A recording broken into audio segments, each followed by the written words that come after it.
So, up till now, we saw the ethics part in AI, what all should be done in the AI systems so that they perform well, they do good and everything. But what if they fail? And that obviously happens that, everything is, you can't trust the software that way, any which way. So, what if they failed? Who should be held accountable in that case? So again, this comes under the legal part of AI. And when you talk about legal, when you talk about law, so you have to be very careful with this because you have n number of factors to be considered. So let's have a look how we deal with the legal liability in AI. So first liability, if anything goes wrong in the software, so who should be blamed? First is the creator of the algorithm, that is the people who developed it, the developers maybe. So maybe they didn't thought of that this error could occur, they were not having that much of knowledge, or maybe the developer accidentally introduced the bug in the system. So in these type of cases, it's the developer who will be responsible, or maybe he was negligent towards the result. So first person who is there, who should be who is legally liable, is the creator or the developer of the algorithm. Now we'll see what happens and what are the possible you can say routes for this. Second, if you take into the picture, so we are considering all the people that are directly indirectly involved in the software. Okay, so second is the supplier of the data. So one, we have the developer who develops, who creates the algorithm. Sometimes, as I said, the training data, the one who gives you the training data, or the one who does the entire data set part, pre-processing everything, creating the data set, even if he's within the company or maybe outsourced that way. So he is the one who built the data. So if the error comes due to let's say problem in the data set, maybe the data set was biased or anything, so the trainer will be accountable in that case. Due to the lack of responsible training, he will be accountable for that. So maybe he selected a very small, he gave a very small or biased data to the developer, and that's how things things got processed by the developer, and eventually the system crashed maybe, or any unexpected thing happened because of the data part, due to the issue in data part. So the trainer or the one who is responsible for training will be held accountable. Now third is the person who is operating the AI. So this means the person who is actually using the system. So be it, let's say, in your healthcare, or be it, you take the example of the self-driving car, the operator that is there in the self-driving car. So if the person who is there, who is using the software, makes an incorrect judgment, let's say in the hospital, if are using any technology, if let's say it gives you some outcome that this particular person, let's say, has cancer with a, let's say, 90% probability, and the healthcare, the physician says that you have a cancer, and the treatment goes on, but later on things come that it was a, there was a bug, this was an error case, an exception case, you are not having cancer, or so on. And even worse, if the person is having the cancer and the system diagnose that he doesn't have a cancer, this is even, I mean, in any which ways it's worse, but this is even bad that the thing is not diagnosed. So now again, in this case, maybe the person who is there, the physician who is there, is questionable, that how did you trusted this result? There was 10% lag, the accuracy was not 100%, so why did you take this maybe 10% chance, or maybe if the system says 99% accuracy. So the ultimate decision is with the physician, that whether you want to consider this outcome or not, or maybe you want to go for further tests that way. So, and even if let's say the machine, it's giving some warning sign, any let's say a self-driving car giving some warning sign, then also you ignore those signs and you go ahead with it, and if any mishappening occurs, then who should be blamable in that case? Now, you in that case you can't blame the manufacturer or the developer. The person who is there in the system should be blamed.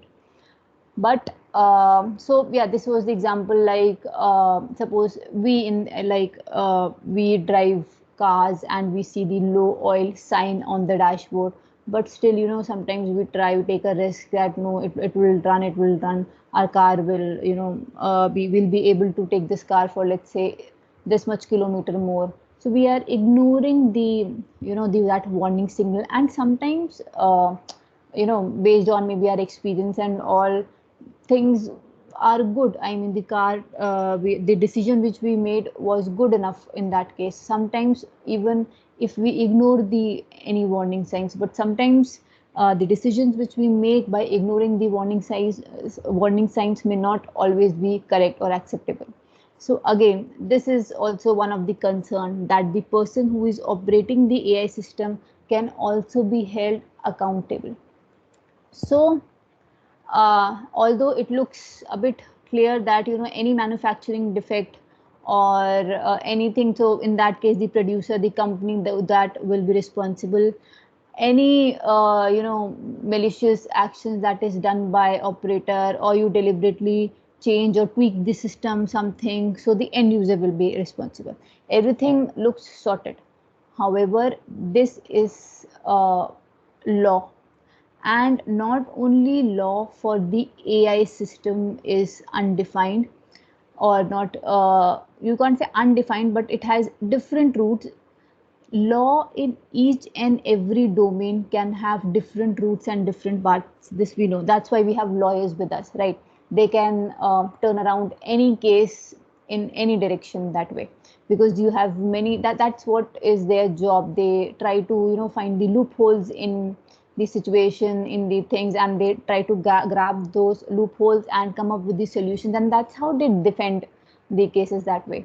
So when it comes to law, especially with the AI system, it is very difficult to find out the who should be blamed, what was the exact problem there, because ultimately it's the software problem, or maybe ultimately it could be any manufacturing defect that way. So it is very difficult to let's say, if I am driving any self driving car, if I am having any self driving car, so obviously the person who claims for any defect or any accident, they try to put the blame on the manufacturer, that the car didn't give me this sign, or the car has this defect, and so on. So we try to put the blame on manufacturer. On the other hand, will try to be like that, no, everything on our side was good and everything works fine, the operator should be held responsible in that case, and so on and so forth. So all these things will come into picture, and it becomes very difficult to finally see who is the person that should be blamed in this case, because obviously you can't blame the machines. Eventually there should be some person that should be held accountable, and this process takes, first, lots and lots of time. Second, it is very difficult to figure out who is the real culprit in this case.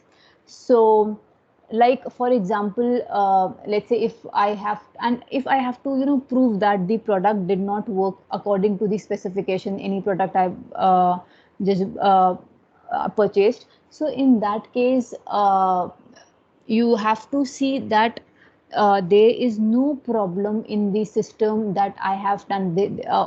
I mean, I did not tweak the system. It was the manufacturing process, or something that was there from the manufacturing part itself. After purchasing the vehicle, I did not tweak it, or I did not do anything in that vehicle. So it is also very difficult to find out whether the person who is claiming, did he uh, did he just looked into the system, or did he do anything wrong in the system, or were there were actually any manufacturing defect, and in that case, so any alteration, any misused by the claimant should be thoroughly checked. Now, uh, the manufacturer has also the power to, defend themselves, that, it's not completely our fault. So that can be done by various things. So first, I already told you, the misuse, they have to see that the accident happened due because the product was misused or was not carefully used. So let's say the manufacturer gave these much of directions to you, right? How this is how you have to handle this vehicle or any software and all those things. Maybe the person who is operating the vehicle, they did not uh, they did not take into the consideration all those things which the manufacturer told, and then by mistake he pressed anything wrong or did anything wrong, and some mishappening occur. So in that case, the manufacturer has to explain that, these were our terms and conditions. We have already explained, or we have given the entire knowledge transfer, the KT, to the customers, that, all these things should be taken care of, but he uh, did this kind of misuse or altered the product. So in that case, we are not responsible. And similarly, if we have this, take the example of self-driving cars. So there are different operators, there are different types of self-driving cars. First is like the car is automatic, but you still have an operator in that. In that case, there is an operator who still monitors and sees everything, though he is not driving the car, but he's there. That, worst case, if if any problem comes or anything, so the operator is there. Okay, now it could happen that, the person who is there inside the system, or the self-driving, we have self-driving car for disabled people also. So someone who is disabled, that person is there in the self-driving car. So although the operator is there, the person who is there in the self-driving car, there is some person, but the person is disabled. So in that case, even if the person, tries to do something, if some mishappening is going to occur, and even if the disabled person tries to, do something, maybe to, let's say, to press the brake also, he won't be able to do that. Maybe he's disabled that way. So in that case, who should be blamed? Who should we blame?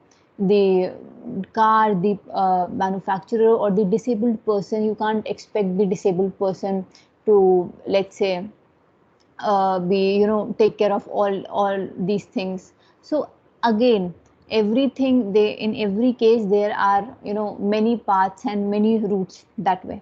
Now, the manufacturer also has to see that the product that they are giving is based on the current technology, and having the required scientific knowledge based on the current situation, that the at the time of production, that whatever the current technology updates and everything is there, that is up to date till the time of production. Because in case, uh, let's say, the maybe a better update or better technology was there, but the product was not updated, and still it was handover was given to the customer. In that case, the customer can claim that when I bought this product, the product was not updated, and, after 2 months, after, let's say, only 1 month, I was they I mean I was supposed to update the product. Why should I update the product? It should be the responsibility of the manufacturer. And because of this update, maybe something happens in the software. Because it is also necessary, like when you take any product, the manufacturers also give you, certain terms and things, that, at this particular, these are the updates, and you have to regularly update your systems. And that way, like we have in our phones, the phone, there are some people who do not know, what are these updates. Their phone is not updated. Some people, obviously, they don't understand about updates and everything, so they don't update. So similarly, with other softwares also, with AI based system also, you might need to update the systems. So maybe the claimant didn't update the system, and then he can say that the product I received should have been updated earlier, because at that time when I purchased, this update was there. So it is the responsibility of the manufacturer to give me an updated product. He didn't do so. So again, so manufacturer has to see that they are giving them the product which has the latest technology with that, so that, later on, the claimant cannot claim that, there was problem from the manufacturing side, or there was any manufacturing defect. Again, one other thing, another thing that they had to take care of is the risk factor. Now let's say a condition happens where the manufacturer says that, you know, you can't take this car in these snowy conditions, avoid taking this car to any snowy condition. This is one of the disclaimer or information that is already conveyed to the customer.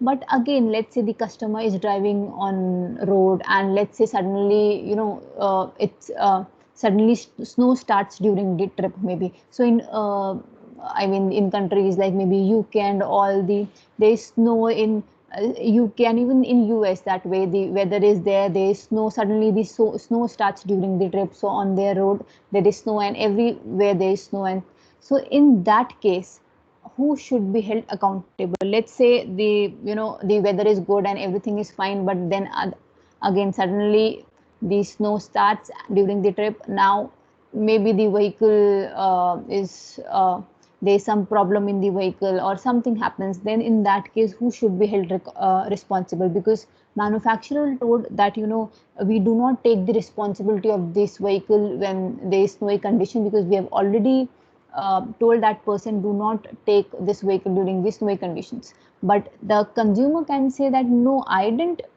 take this vehicle during these snowy conditions. I mean, snow suddenly started during the trip. So what can I do in this case? That's not my problem. So again, who should be held responsible for this case? And again, now for this you have to again see what are the driver capabilities, like whether the driver that is there, you know, is he disabled, or let's say, is he fine actually? Because if he's disabled, then to any which ways you can't expect him to, you know, maybe perform each and every function of the car. So again, this is a questionable part. So such claims, let's say, they might keep on rising on the, you know, manufacturer, on the auto industry, that, you know, this your product failed, this was design issue, this was a product process issue, maybe a safety issue.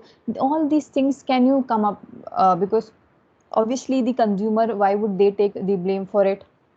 So all these things will keep on coming on. But again, if these things keep on coming in, then this auto industry won't be able to develop, or won't be able to, you know, progress ahead. So we can't just randomly say that, okay, this is a process defect, or this is a design defect, go to the manufacturer, or let's say ask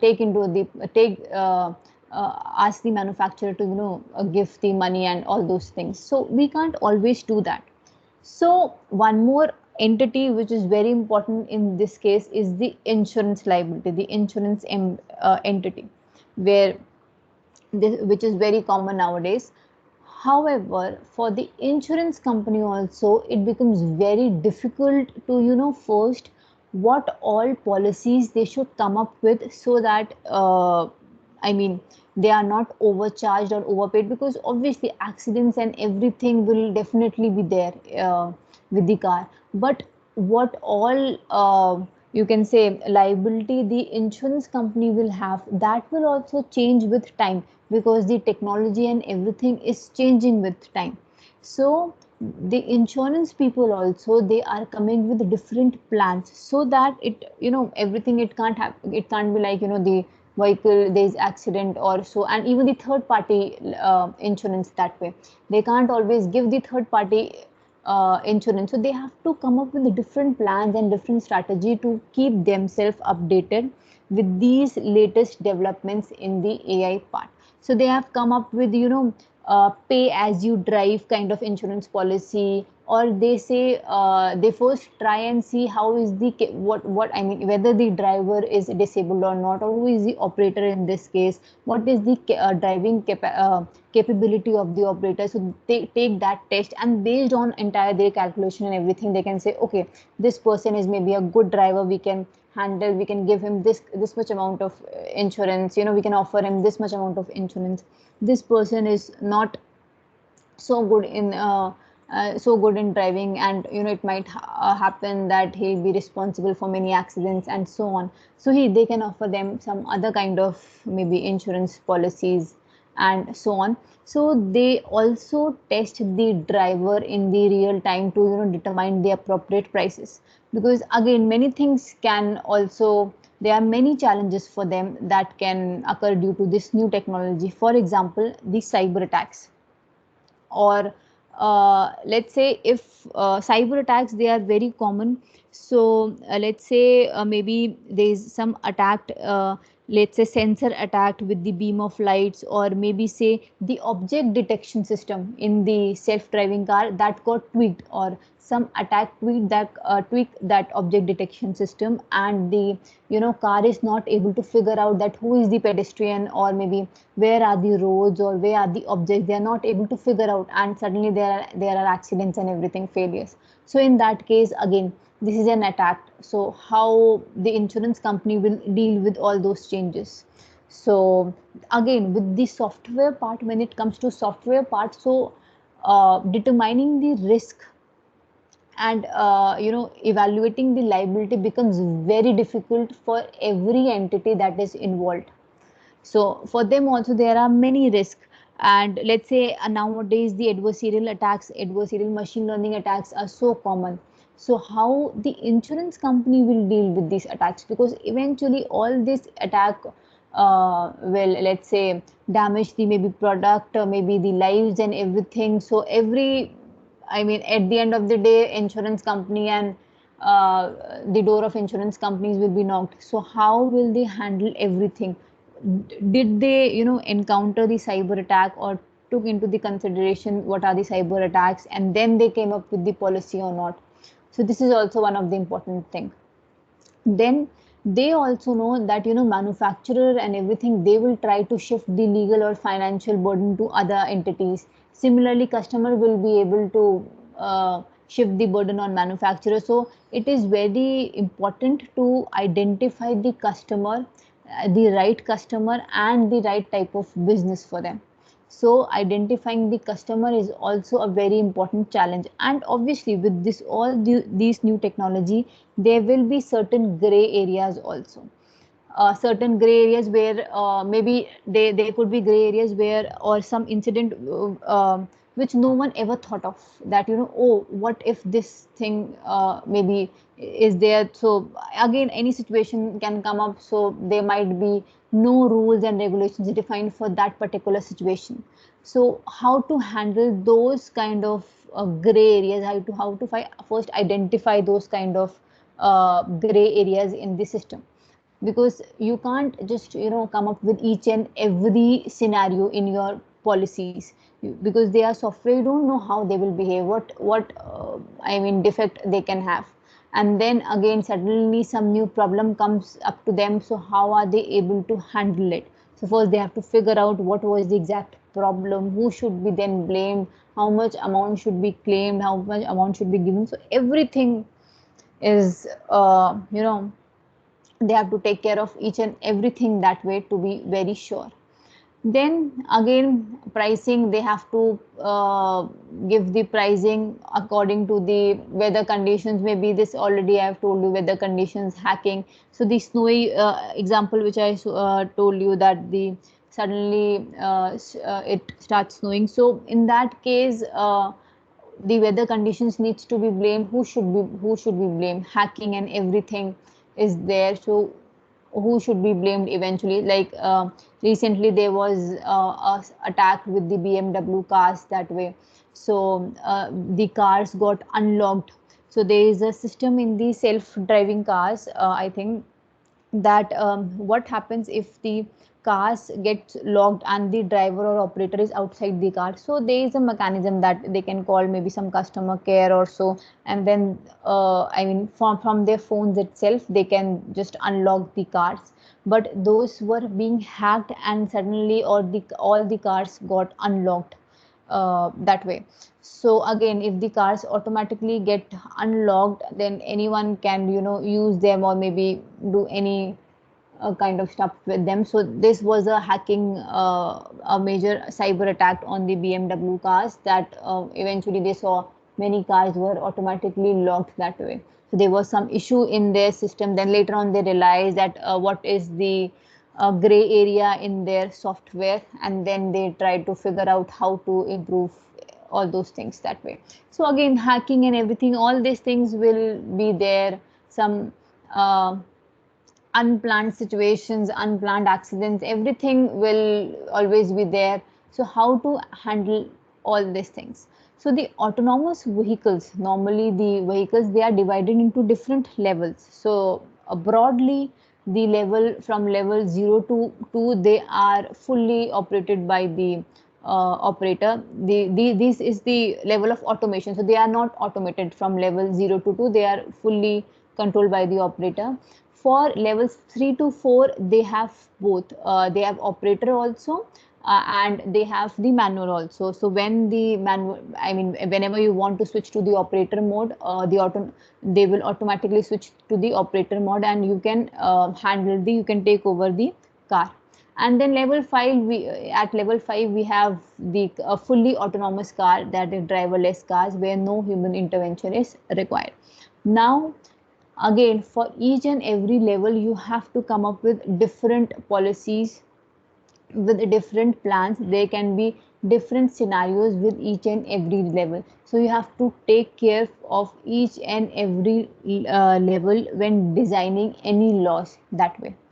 So let's say in states like USA, so in USA and everywhere, so there are I think 41 out of 41, there are 21 states that have approved the regulations related to the autonomous vehicles, and 10 states have executed the orders. So now this also depends whether you will be the state-wise rules will be applied, or the let's say the central-based rules will be applied. So everything, it depends on the on country to country, on state to state, on and everything. So let's say the level 5 automation, till level 5, the countries like Arizona, Florida, Michigan, and Pennsylvania, they have achieved this level 5 fully autonomous systems.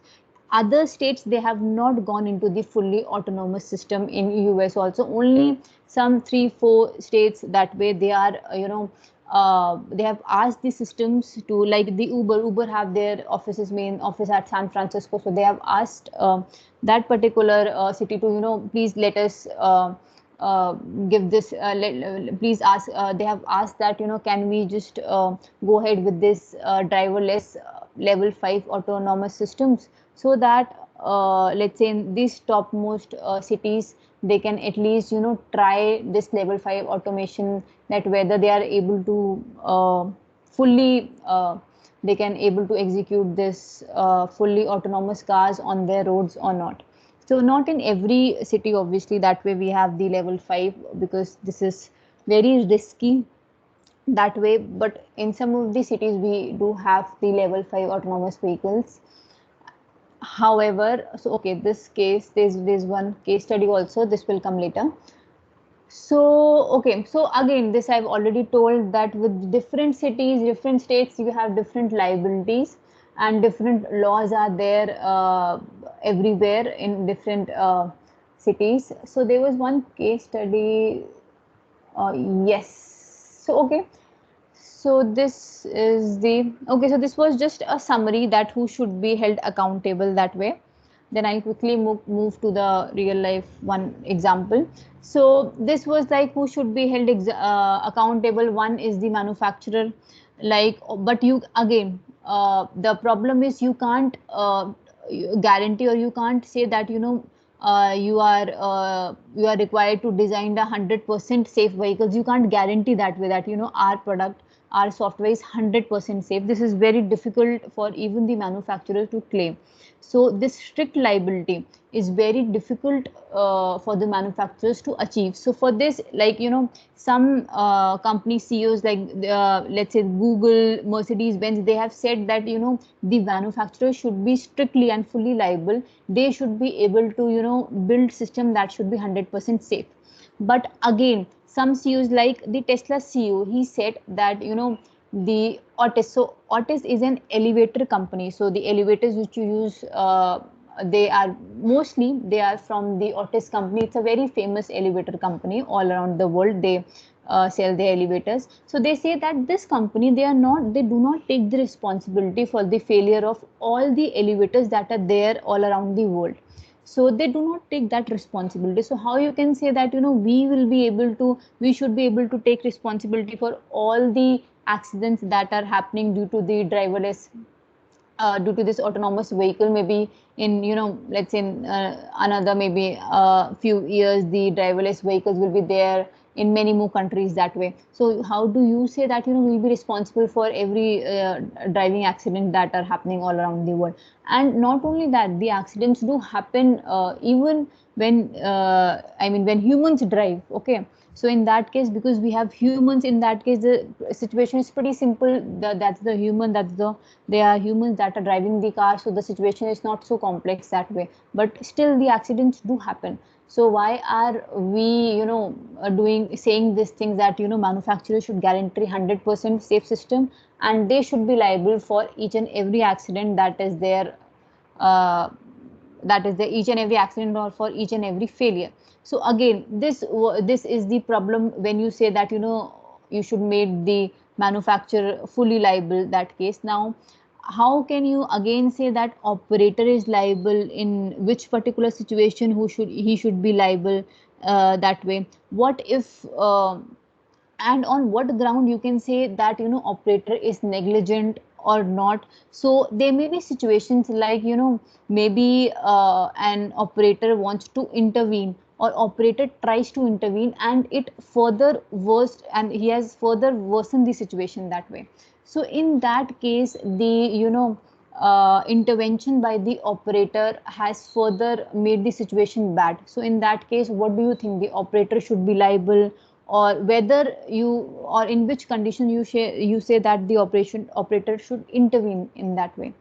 So again, problems occur in this particular situation also. So accidents due to software error, that will definitely be there. So let's say any driver is late in updating the software and causes an accident. Maybe the driver thinks that, okay, I'll update the software later and so on, and, suddenly something went wrong and there is an accident. So again, this is a very difficult situation that way, to hold the driver liable. Then data protection issues is already there. How you should protect the data of the users and everything, and privacy of the users, they should be taken care of. Like the GPS and navigation data which we use, they keep on accessing, they have access to the personal data also. So again, in which particular situation, or what, how the data protection issues needs to be considered when you have this autonomous systems and all. And finally the hacking part. So this also, uh, hacking part, this is very common. I've already explained that how the hackers unlocked the BMW autonomous vehicle remotely, and around 2.2 million cars that way were suffered because of that. So all these kind of issues are already there. So again, the question, the main problem when it comes to the legal liability in AI is, who should be held responsible eventually? Whether it should be the vehicle maker, whether it should be the system developer, maybe the car owner, or maybe the data provider, or anyone else, who should be held responsible? Because for every situation we have to take care of n number of different things out there. So if you say, maybe someone was on phone that way, and there is an accident that is there, so the operator will say that, you should have designed the car in such a way that the car should be able to recognize the objects or recognize the pedestrian. Why are you relying on me in that way? These are the, these are the driverless cars, the autonomous vehicle, they should have these things. So there's the problem in the system. But again, the manufacturer can claim that, the operator was there in the system, the operator is not disabled, he was busy on his phone, so he could have also, the situation could have been avoided if he would have been more attentive that way. So again, now who will be liable in this case? What should have been done? So all these things, problem do occur. So I have this video of Uber self-driving operator. So this is this incident, I think you might have already heard or not, I don't know. So there was one accident in by Uber self-driving operator cars. So the driver was there inside the car itself, and still the accident happened because I mean the roads and everything were very dark, and suddenly the pedestrian along with this vehicle, she came in just front of the car that way, the car was not able to stop and the mishappening occurred. So this is the video here which I wanted to show. Just first have a look how the accident happened, then we'll go further. Just have a look. Now to new video showing what happened just moments before that deadly Uber crash involving a self-driving car. ABC's Diane Macedo has the story. This dashcam video shows the horrifying seconds before a self-driving Uber hit and killed a pedestrian in Arizona. Tempe police released 2 videos Wednesday. One filming outside the car shows 49-year-old Elaine Herzberg crossing the road with her bicycle. It pauses just before the moment of impact. Another camera filming inside the car shows a human safety driver seated in the front. Our investigation did not show at this time that there were significant signs of the vehicle slowing down. Then there's Ryan. He's what we call a vehicle operator. The Volvo SUV, part of Uber's self-driving test fleet, is always equipped with a human safety driver behind the wheel. But experts say the car's autonomous mode should have detected Herzberg. These vehicles are trained to see pedestrians, to see cyclists, to see red lights. And so it's really unclear what went wrong here. Uber has temporarily suspended its driverless fleet nationwide as the NTSB, police, Uber, and the National Highway Traffic Safety Administration investigate. Overnight, Uber told ABC News, "The video is disturbing and heartbreaking to watch, and our thoughts continue to be with Elaine's loved ones. We're assisting local, state, and federal authorities in any way we can." And as they piece this together, that video is both answering questions and raising new ones. It does show how difficult it was to see the victim on that dark road, but these autonomous cars are designed to detect obstacles even in the dark. So the question here is, what went wrong? Yeah, I'm still thinking of the family because that video is so chilling. Absolutely. Thanks, Diane.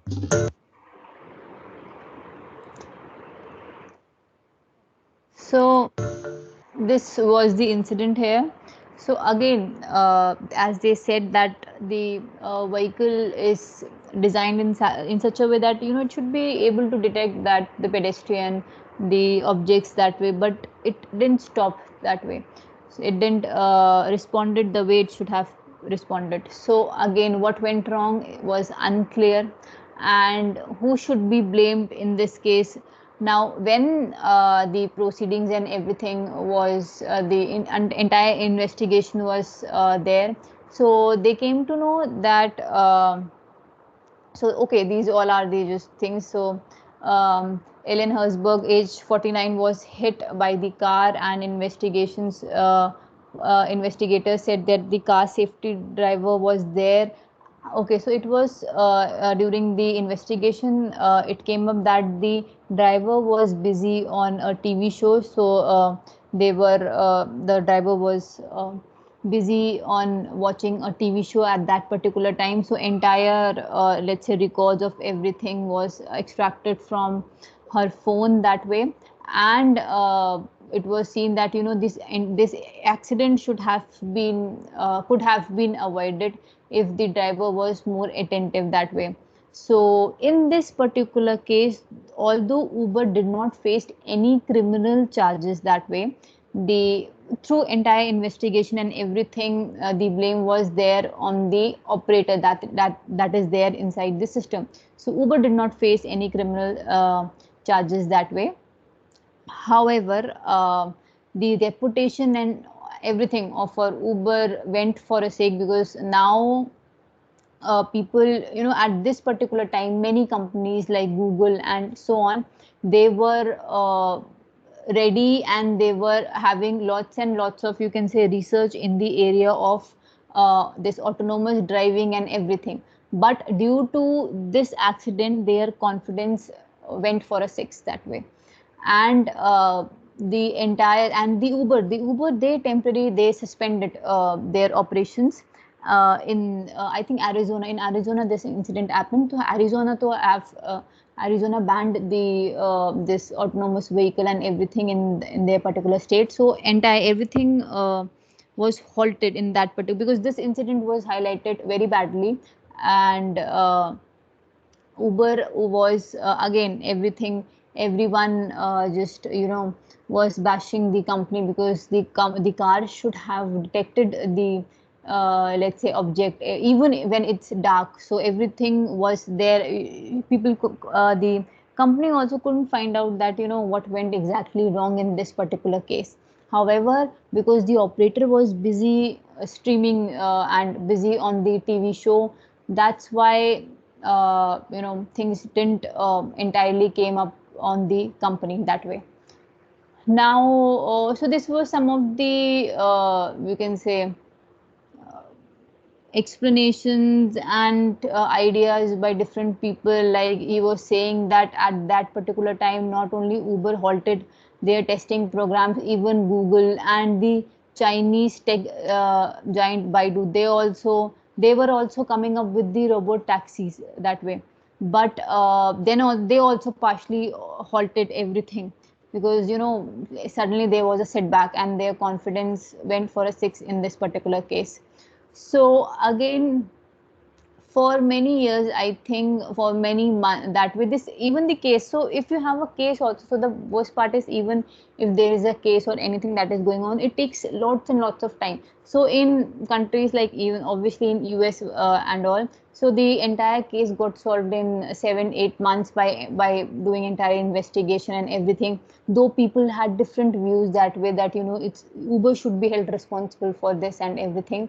But again, since there was a human safety driver behind the wheel, so the things came up to her that way. And again, so yeah, some said that there were some safety flaws in the Uber, so that's why they also suspended their services, because obviously now anyone can't take the risk. So Arizona, it suspended the Uber's ability to test the self-driving cars on their public roads that way. So yeah, this was it. But however, this was in during this article was in the BBC on 6th November 2019. However, in 2020, the Uber self-driving cars were back in at least California. They have again given the permit to you can start with the self-driving cars. But I think they have allowed a backup driver. Yes, there should be a backup driver in the car. Then only you are allowed to use this autonomous vehicles. So this is how, and Uber lost around $7.8 billion that way during this incident in 2019. So and because entire thing was shut because of that incident. And obviously whenever such kind of things happen, the reputation of the company, again, it is very difficult for the company to bounce back that way, because everyone questions the company safety flaws and so on and so forth. So it becomes very difficult for the company to justify that way. So this was the story of Uber, and the how different entities are involved while designing the AI system, and who should eventually be responsible. So as of now, we do not have anything so specific, so concrete, where you could say that let's say we have these particular situation and these are the entities that should be responsible. No, we do not have this at all for the AI system, because nothing can be there is no surety for anything. And different cases, different scenarios keeps on coming in. So then entire investigation happens, everything. This takes lots and lots of time that way, and then eventually you are able to have some conclusion that way. So this was all about the legal liability in your AI system.